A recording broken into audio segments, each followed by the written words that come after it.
Welcome to my top favourite. Hello, and welcome to my top 10 movies of this year, so 2010. So I didn't see that many movies that I really loved this year. I didn't see that many movies, to be fair. This is probably the least amount of movies, new releases I've seen since I started watching movies regularly, so 2006, 2007. I really just didn't have many that interested me. There are a few that I've missed out on, that I wanted to go see but never did, like Jackass 3, which I imagine if I had seen would be pretty high on this list. But it's been a weak year. It's been a weak year in general. From what I've seen, I'm talking major releases. I'm sure there's some great films out there that maybe the type that you'll see on DVD later when they hit the DVDs. A lot of the great movies hit DVDs these days because though they're at the cinema, they're usually at the bigger cities, and I don't really live in one of those, so it's quite difficult to find those kind of movies, the more low budget movies. But I'm happy with what I've seen. And I think there are some really great ones on here. And of course there are some movies that haven't quite reached just yet, like Black Swan. I think 127 Days is out, but I haven't been able to get it locally. Fighter, is it, with Mark Wahlberg? That hasn't been released here either. Not yet anyway. So here's my top 10 as it stands. At 10, we've got Rec 2, which is of course the sequel to Rec, which is a Spanish horror film. I believe it's Spanish. It might not be, but I believe it is. Which is a tremendous sequel. Really, really nice. It expands on the kind of religious themes that were in the first one, slightly into that. It goes into, it kind of parallels some events. It homages the original quite a lot. It's very interesting and really well shot.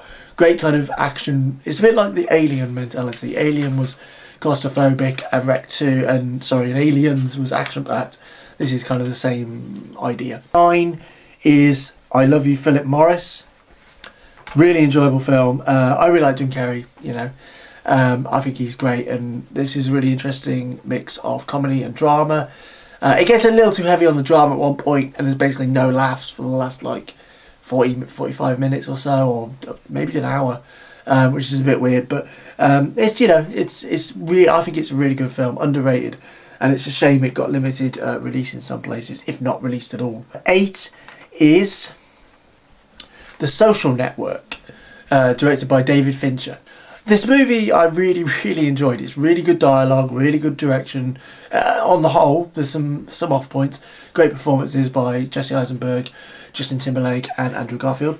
But there was something about it I can't quite place my finger on that I didn't quite enjoy it as much as I thought. But it still made my top 10, so there you go. 7 is The Town, which is the Ben Affleck movie. I didn't review this one, so I'll do a quick review now. This is great. Obviously it's made my top 10. Really intelligent, it's intelligent, well-directed action movie with great performances. I can't really go much further than that. I really like John Hamm in it, but I was a fan of John Hamm from Mad Men. Jeremy Renner, brilliant. Ben Affleck's best performance, in my opinion. Just a great action movie, just brilliant. It's like The Departed. It's The Departed of this year. Not as good as The Departed, but it's The Departed of this year. Number 6 is Restrepo, which I also didn't review. I only saw this recently, which is a documentary that follows this unit of soldiers in Iraq on this certain valley for a year. And it's a documentary, real life thing, and it has interviews as well. Very touching, very difficult to watch at times, but thrilling and engaging, and a great film. So yeah, I'm a big fan of documentaries. I don't watch enough actually, but I do love a good documentary. So number 5 is the comedy Get Him to the Greek, which is probably my second favourite Apatow movie now, behind Pineapple Express, which I still think is their best. Russell Brand was fantastic. Jonah Hill, probably my favourite performance of his. Oh, the one from Mad Men, whose name escapes me right now. She was good, in a kind of classic Apatow female role, which is a bit of a shame. There were misfires. I thought the threesome scene was pretty pointless and didn't make any sense. But in general, I thought this was a terrific movie. I couldn't stop laughing, so you can't ask for more from a comedy. Number 4 is Buried with Ryan Reynolds. That's not actually the title of the film. Just imagine if that was Buried with Ryan Reynolds. But yeah, basically Ryan Reynolds in a box for an hour and a half, which doesn't sound very interesting, but believe me, it is one of the best thriller, horror, suspense movies I've ever seen. Especially the final 10 or so minutes where things really start to pick up. My God, it is tense. You have to commend the direction of the film, never leaving the confines of the box. The camera never leaves the confines of the box. Is terrific, brave, and comes off really well. If you don't get a chance to see that, please pick it up on Blu-ray or DVD when it comes out. I believe the UK release date is February 14th. Valentine's Day. So yeah, so that would be a really good thing to check out. Number 3 is one that was number 1 for a while, and it's very early in the year that I saw this, and it still remained high on my list, and it's Cemetery Junction, the Ricky Gervais, Stephen Merchant's first feature. And it's brilliant. It's very kind of slushy and cliched in a sense, but they always had a sentimental heart. You could tell that from The Office and Extras, the final finales, and there was always, especially in The Office, there was always that love thread of Tim and Dawn. You always see they had the capacity for drama. Yes, it's a little to the point, but it's brilliant, and the 3 performances are great. Just really nice, good film. There's nothing really wrong with it. It's just well made, well written, well performed, well directed. Can't complain. Got Pilgrim in my number 2 spot. So Scott Pilgrim is number 2. It's a tremendous film, don't get me wrong. Michael Cera is amazing in the film. The visual effects are brilliant. There's a few missteps, but only slightly. The only thing I don't like is not that keen on Jason Schwartzman in the movie, which surprises me. The Thirst, Evil X. That's the only 2 things I don't like. The rest of it is brilliant. It's snappy, it's funny, it's visually stunning, it's subtle and outlandish, simultaneously.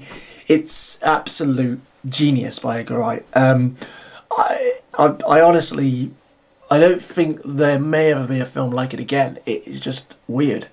It's just brilliant.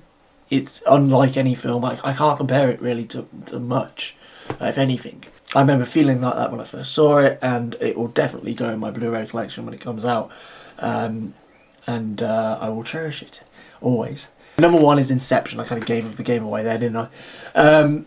Okay, as I say, this may be influenced by the release of the DVD and the Blu-ray.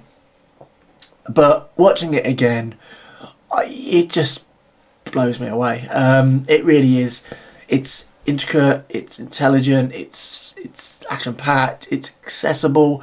I don't think it's complicated, right? It's complicated. If you start thinking about who's dreaming, who's not, whatever, it's complicated. But the idea that they're trying to do of planting the thing and the heist itself isn't complicated. You can follow that. As long as you don't think, as long as you're not actively thinking, oh, is he in a dream, is he not? If you just enjoy it as a thriller, it's not that complicated, and I think it's quite accessible.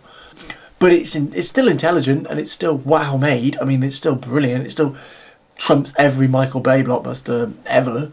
But I mean, it's just the performances. Okay, Leo, Marion Cotillard, Ken Watanabe, Joseph Gordon-Levitt, Tom Hardy, brilliant. I mean, seriously, it's across the board. I think Nolan is definitely one of the best directors of his generation, if not all time. And he proved it again.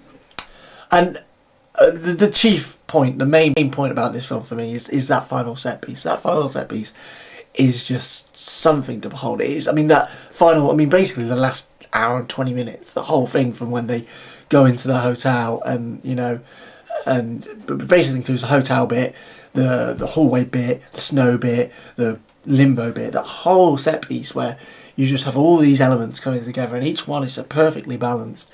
Every time I watch it, I appreciate it more. The music, the acting, the direction, it's just something. I don't know what it is. It's amazing. And what I like about it is that is where I thought The Dark Knight slipped, was in the final chapter, as it were. But this one is perfection. It's just brilliant. So yeah, so that's my top 10 of the year. I hope you enjoyed. Merry Christmas to all. Happy New Year. Take it easy. Take care. And I'll see you later. Come on. Do it. Do it. Come on. Do it now.